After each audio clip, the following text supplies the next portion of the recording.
Bem-vindo ao canal e audiolivro. Conheça a plataforma Odyssey, onde disponibilizamos audiolivros exclusivos. Acesse agora odyssey.com/e-audiolivro. Conto O Matagal, de Stephen Utley. Mood deve ter morrido. A última vez que o vi, estava ajoelhado na proa. Não sei o que aconteceu com ele. Eu estava atrapalhado com um problema aqui atrás, no assento do piloto, mas imagino que virou a cabeça ao ouvir meu grito e, provavelmente, ao se levantar, foi projetado borda fora, bem na frente de nossa lancha, quando ela se chocou com o tronco tombado de uma velha samambaia gigante. Deve estar preso sob os destroços, certamente todo arrebentado. As pás do rotor devem tê-lo feito em pedaços. Devia ter permanecido na cadeira, com o cinto de segurança apertado. Pensando melhor, eu estava na minha cadeira, com o cinto de segurança apertado, como aliás ainda estou, e fiquei todo arrebentado do mesmo jeito. Não havia maneira de Mood ter previsto, ou sequer imaginado, que eu poderia ser tão estúpido a ponto de manter o acelerador puxado e me descuidar do leme. Pensei ter ouvido um helicóptero sobrevoando a área uma meia hora atrás, mas não consegui contato com ninguém pelo rádio do capacete. O helicóptero não deu sinal de haver nos localizado e não voltou mais. Posso deduzir que o transmissor de emergência não está funcionando e que a lancha não pode ser vista do alto, apesar do casco pintado de laranja berrante. Os troncos desta floresta de árvores imensas chegam a atingir 30 metros de altura. Os que crescem nos barrancos ao longo das margens do rio em que estamos inclinam-se sobre as águas e as copas emaranhadas formam uma espécie de arco gótico de vegetação. Não acredito que Mood e eu sejamos resgatados hoje. Amanhã será tarde demais. Claro que hoje já é muito tarde para ele e será muito tarde para mim também daqui a 28 minutos. É o que me resta de oxigênio e aproximadamente o tempo de luz do dia de que ainda dispomos. Os dias são curtos aqui. Nesta época a Terra gira mais depressa em torno do eixo. Este é o último dia da minha vida e fui ludibriado. Se pudesse mover os braços e usar as mãos, conseguiria retirar o capacete e continuar respirando noite adentro. Os regulamentos são bastante rígidos a esse respeito. Nunca abra seu traje. No entanto, seria impossível contaminar o local tanto quanto Mood já deve ter contaminado. Não poderia sofrer danos maiores do que já sofri. Teria a oportunidade de experimentar o ar provavelmente fétido e bolorento do período devoniano. Mais tarde, quando o efeito dos anestésicos tivesse passado, continuaria aqui neste banco retorcido, gritando sem parar enquanto apodrecia da cintura para baixo. Cruzes! Pense em outra coisa qualquer. Tudo bem. Talvez você ache que vou passar o pouco tempo que me resta pedindo a Deus que me permita sair desta confusão com vida ou me reconciliando com Ele. Acontece que Deus ainda não foi inventado. Talvez você pense que vou fazer um balanço de minha vida, um inventário das minhas frustrações. Tenho apenas uma grande queixa neste momento, o fato de que não sairei vivo dessa enrascada. Talvez você pense que vou me lembrar da minha casa, das pessoas que amei e que me amaram e dos pontos altos da minha longa e, espero, proveitosa carreira. Este, desgraçadamente, é o ponto alto da minha carreira, ou pelo menos deveria ter sido. É, certamente, um apogeu bem melancólico. Eu seria capaz de apreciar a fina ironia deste episódio se estivesse acontecendo com um de meus rivais. O que vejo diante de mim não são cenas domésticas, nem nomes e rostos de pessoas, mas a base da Força Aérea de Naha, em Okinawa, no ano de 1959, eu próprio, como era na ocasião, um menino de 10 anos, com cabelo cortado rente. Por que não? Com 10 anos, não tenho maiores preocupações. A maioria das pessoas, mas especialmente as mulheres, são uma fonte de irritação e confusão para mim. Não tenho a mínima ideia do que vou ser quando crescer, não tenho a menor ideia de que vou morrer longe de Okinawa e muito longe de 1959. Na verdade, não faço nem ideia de que vou morrer um dia, muito menos quando e em que lugar. A morte, até onde chega a minha compreensão, é uma coisa que vai acontecer com as pessoas no futuro, como aconteceu com as pessoas no passado, mas não acontece com as pessoas no presente. Para corroborar essa teoria, existem os fatos de que não conheço pessoalmente ninguém que tenha morrido e de que Okinawa, há 14 anos, foi tomada pelos japoneses dos americanos com um custo altíssimo de vidas humanas para ambos os lados, bem como para os não tão japoneses habitantes da ilha, que acabaram levando as sobras. Perdoe-me, afinal, tenho apenas 10 anos. O exército japonês, com a ajuda de locais convocados à força, cavaram túneis, trincheiras e postos de artilharia pesada em todo o sul da ilha e então enfrentou todos os que chegavam. Plantada entre as barracas perto de minha casa na base da Força Aérea de Narra há uma velha casamata de concreto, com os canhões ainda no lugar. Todo mundo que entra na fortaleza desde o verão de 1945 escreve o nome, as iniciais ou uma mensagem nos canos das armas enferrujadas. A rua em que moro fica situada entre duas encostas íngremes cheias de túneis e esconderijos. Dentro deles, ocasionalmente, você pode encontrar restos de munição. Às vezes você encontra até ossos humanos. Meu melhor amigo, que mora a um quarteirão da minha casa, achou uma caveira no meio do matagal que fica no sopé do moro, no final da rua. Os pais a tomaram dele. Talvez a enterrem. Talvez a joguem no lixo. Todo americano adulto imagina Okinawa como um lugar assustador. Você se sente bastante apreensivo antes mesmo de sair dos Estados Unidos. Para começar, a família inteira tem que ser vacinada contra todas as doenças conhecidas pela ciência. Chega à ilha e logo descobre que está cheia de outras ameaças. Recebe advertências quanto a comer a comida ou beber a água dos vilarejos, que não dispõe de um sistema de esgotos e de água encanada, e é aconselhado a não se envolver com os habitantes da ilha, a não ser numa relação patrão e empregado. Toda família americana tem uma doméstica que se chama Fujiko ou Fumiko, que fala um inglês estropiado bem melhor do que o japonês estropiado que a maioria dos americanos consegue falar. A umidade é tanta que as coisas ficam mofadas da noite para o dia. O ar salgado do mar corrói o seu automóvel. A novidade de estar numa terra estrangeira rapidamente se esgota, já que em 2 horas de carro você consegue dar uma volta completa na ilha. Só lhe resta então voltar para o Lar Doce Lar, que fica numa vila militar que foi projetada para que você se sinta em casa, numa comunidade suburbana típica, exceto por alguns detalhes estruturais que tiveram que ser acrescentados para que as casas resistam aos tufões. Na intimidade do seu lar, terá bastante tempo para se preocupar com a China comunista que fica ali do outro lado do Mar da China, bem pertinho, esperando apenas que você relaxe a vigilância. Outro bom passatempo é imaginar o que a Fujiko está falando de você em japonês com a Fumiko na porta da casa do vizinho. Você também pode se tornar um alcoólatra. Todo adolescente americano acha Okinawa simplesmente entediante. Todo menino americano de 10 anos está em guerra com todas as mulheres americanas de qualquer idade. Eu, pelo menos, estou. Mas para se livrar das meninas e se esconder das mães, basta ir para o matagal. Há mulheres demais na minha vida. Além da minha mãe, tenho 3 irmãs mais velhas. A diferença de idade, no entanto, não é grande o suficiente para que não se interessem em infernizar minha existência. Nos Estados Unidos, antes de vir para cá, eu estava em desvantagem numérica. Tudo era muito previsível e controlado. Sentia-me prisioneiro de um mundo onde reinavam a ordem e o bom senso, a limpeza, a segurança e não tinha como escapar de tanto conforto e dar vazão aos meus instintos selvagens de menino e à minha necessidade de liberdade e aventura. Aqui, a coisa é diferente. Minha mãe, e especialmente minhas irmãs, detestam Okinawa. Eu adoro. É um depósito de tesouros para mim, o melhor parque de diversões que já conheci. Comecei a investigar as possibilidades imediatamente. Ando de bicicleta o dia inteiro, exploro e me meto em tudo que é canto.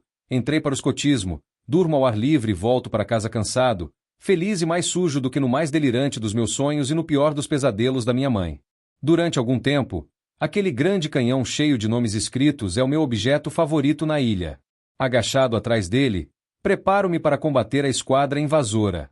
Lanço milhares de projéteis mortíferos, silenciosos e invisíveis, que atingem distâncias inacreditáveis e descrevem trajetórias impossíveis.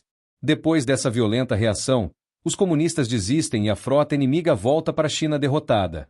Em seguida, vou para o lado da pista de pouso, onde estão estacionados os aviões. São os 4 últimos B-29 que ainda figuram no inventário da Força Aérea dos Estados Unidos. Já estão sem os motores, mas conservam painel de instrumentos e são usados em exercícios de simulação de combate aéreo. Rastejo pelas entranhas da legendária fortaleza voadora, tomo posição no nicho apertado do artilheiro da cauda para desbaratar uma esquadrilha de Zeros e MiGs, coloco-me no posto do artilheiro, perscruto o horizonte, faço pontaria, aniquilo o inimigo. Pego minha bicicleta e, passando pelo portão principal, saio da base aérea de Narra. Vou até a beira-mar e fico observando uma baleia morta ser habilmente carneada por homens munidos de alabardas. Exploro os recifes expostos pela maré baixa, admiro encantado os ouriços do mar entrincheirados nos seus esconderijos, prontos para enfrentar quem for perturbá-los. Surpreendo-me com uma holotúria que projeta seu estômago para mim quando passo por ela. Observo com enlevo uma enguia emergir da toca atrás de uma saliência de rocha e fazer um reconhecimento rápido e profissional de seus domínios. Existem também os túneis, nos quais você é aconselhado a não entrar, o velho paiol, do qual não se deve nem se aproximar, e os ossos, nos quais não é permitido tocar. Extrai um prazer especial de fazer todas essas coisas proibidas. Para as garotas e as mães, tudo é mato e perigo. Não chegam nem perto desses lugares e querem manter você afastado também. Vivem procurando amedrontá-lo com histórias de mordidas de abu. Mas eu não tenho medo de nada que não tenha pernas. Também tentam assustá-lo com o ferrão da lacraia. Fico arrepiado só de pensar. Lacraia é o tipo de bicho que tem pernas sobrando, mas não há nada no mundo, nem mesmo lacraias, que me impeça de ir ao matagal. É lá que se encontram as prendas mais valiosas. Os tesouros sempre têm monstros como guardiães. Os abus são monstros de segunda grandeza, e as lacraias os de primeira. Abu é o termo genérico japonês para designar todo tipo de serpente venenosa. Praticamente substituiu a palavra cobra no vocabulário dos americanos, tanto por ser curta e enfática, abu, mas por ser graciosa, também. As únicas abus que já vi são aquelas enroladas dentro de vidros, conservadas, em formaldeído no galpão onde meu grupo de escotismo faz as reuniões. São utilizadas como recurso visual na preleção que o escoteiro-chefe costuma fazer sobre campismo. Todas as vezes que vamos acampar ele nos reúne na véspera e repete a mesma palestra. Agora, garotos, diz, se forem mordidos por um abu, dispomos de soro antiofídico. Entretanto, cada cobra tem um tipo diferente de veneno, que só pode ser neutralizado com o contraveneno correspondente. Portanto, lembrem-se, matem o abu e tragam-no aqui. Não são apenas os escoteiros que recebem essa orientação. Uma noite, durante o jantar, meu pai, um sargento da Força Aérea, conta uma história verídica que me deixa encantado e horroriza o resto da família. Um recruta de sua unidade foi mordido por um abu quando capinava uma vala. Esse recruta teve presença de espírito. Lembrando-se das palestras a que tinha assistido, perseguiu o abu e não sossegou enquanto não conseguiu pegá-lo. Quando chegou à sala de emergência com a cobra falecida na mão, estava louco de raiva, o que não era de se admirar, tendo em vista 6 mordidas adicionais que sofreu na batalha travada para matar o pobre réptil. O fato de ter ficado furioso salvou-lhe a vida, conclui meu pai, toda aquela adrenalina. Essa história teve a consequência útil de me fazer perder o medo de cobras. Depois disso, tenho por elas apenas um certo respeito. As lacraias já são um outro caso. As lacraias dariam excelentes animais de estimação para aqueles alienígenas compridos e cheios de tentáculos que aparecem no filme Casei-me com o Monstro do Espaço Sideral, a que assisti 3 vezes em 2 dias no cinema da base aérea de Narra. O escoteiro-chefe, depois de falar das cobras, traz o vidro que contém a lacraia. É a piece de résistance. Agora, garotos, diz o escoteiro-chefe, se estiverem andando no mato e uma lacraia cair no braço de vocês, não a esmaguem. Afastem-na com um movimento rápido. Faz uma demonstração da técnica dando um peteleco em uma lacraia imaginária. Não acredito que o impacto do meu dedo indicador seja sequer capaz de incomodar uma lacraia de 20 centímetros de comprimento, quanto mais atirá-la longe de mim. Tudo que conseguirão se derem um tapa numa lacraia que estiver no braço de vocês, prossegue o escoteiro-chefe, é fazer com que a ponta das patas, afiadas e venenosas, penetrem na pele. Portanto, não se esqueçam, deem um peteleco e não um tapa. Um peteleco e não um tapa. Isso devia ser mais fácil de lembrar do que 2, feijão com arroz. A lacraia, preta e laranja, toda farpada, espinhenta e pegajosa, como se fosse feita de lápis de cera derretidos, é positivamente a coisa mais horripilante que já vi na minha vida. Tenho certeza de que se um dia acontecesse de um monstro desses cair no meu braço, não teria presença de espírito para dar um peteleco, e não um tapa. E se em vez de cair no meu braço, cair na minha cabeça e se enroscar no meu rosto? E se cair nas minhas costas e o garoto que estiver atrás de mim não se lembrar que deve dar um peteleco em vez de um tapa? Nas primeiras incursões ao matagal depois de ver o monstro dentro do vidro, não posso deixar de ir, com monstros ou sem monstros, pareço uma fera acuada, examinando cada curva do caminho, cada galho de árvore, sempre alerta aos sinais de uma possível emboscada. Nenhum animal de tocaia pula em cima de mim, porém, e o medo rapidamente se transforma em simples cautela, e depois em mera vigilância. O espécimen conserva do escoteiro-chefe foi a única lacraia que vi durante minha estada em Okinawa. Acontece que, mesmo antes de voltar para os Estados Unidos com a minha família, A repugnância que sentia pelo monstro guardado no vidro se transforma em curiosidade. Passo a considerá-lo apenas um animal interessante, como a baleia morta, a enguia e os equinodermos. Meu interesse é tão grande que começo a ler a respeito deles. Uma coisa leva a outra. 20 anos depois, tenho um doutorado em biologia marinha e estou empenhado na obtenção de um segundo doutorado na área de paleontologia dos invertebrados. Meio século mais tarde, recebo uma proposta, que não tem nada de estapafúrdia, para estudar trilóbitas, amonitas e euripterídeos ao vivo. De forma que aqui estou, por assim dizer, de volta ao matagal. Desta vez, parece que para sempre. Não que exista mato, propriamente por aqui. Os angiospermas ainda não foram inventados. O mesmo acontece com garotas, mães e abus. Isto é, de um certo modo, já existem mães e o que talvez se possa chamar de garotas. O sexo já foi inventado. Peixes de diferentes espécies anunciam que estão a ponto de efetuar mudanças espantosas e revolucionárias no campo da evolução de pernas e pulmões. Antes que consigam resolver uns probleminhas de última hora, no entanto, a Terra pertence aos artrópodes. Há traças hipoduromorfos por toda parte. Numerosos, também, são os predadores naturais desses insetos, como aranhas ancestrais e com uma aparência ao mesmo tempo atual e pré-histórica, os que considero os mais significativos representantes da ferocidade dos aracnídeos, os escorpiões. E as lacraias. Ainda não vi os trilobitas e os amonitas. Não chegarei a vê-los. Pretendíamos seguir para a costa amanhã, onde os igarapés que drenam as águas da parte norte da lanoria equatorial desembocam no geociclinal de Ouachita. Queria tento mergulhar naquela fralda de mar. Knobloch gostava de falar de brincadeira que um dia ainda ia arpoar placodermas gigantes com lança-foguetes. O leito do mar de Ouachita um dia se erguerá formando a cordilheira de Ouachita. A cordilheira fundará e ficará um dia enterrada sob o solo do Texas. Eu, também. Certamente vão nos procurar até nos encontrar. Eles têm que nos levar de volta. O regulamento é taxativo. Não deixe nada para trás. Nem pegadas, nem coisa alguma em lugar nenhum. Seria um absurdo descobrirem os restos mortais de 2 seres humanos e uma lancha entre as excetáceas e fetos arbóreos fossilizados. Nossa verdadeira matriz está situada por volta das 9 horas da noite de 2 de dezembro do ano de 2008, isto é, há 2 dias atrás e 350 ou 60 e tantos milhões de anos à frente. Uma parte de MOD não poderá ser recolhida e todo mundo em 2008 vai ficar doente só de pensar no efeito que a injeção de substâncias orgânicas provenientes do corpo de meu companheiro vai produzir na cadeia alimentar local. Mas que diferença faz? Proteína é apenas proteína. O passado é apenas o passado.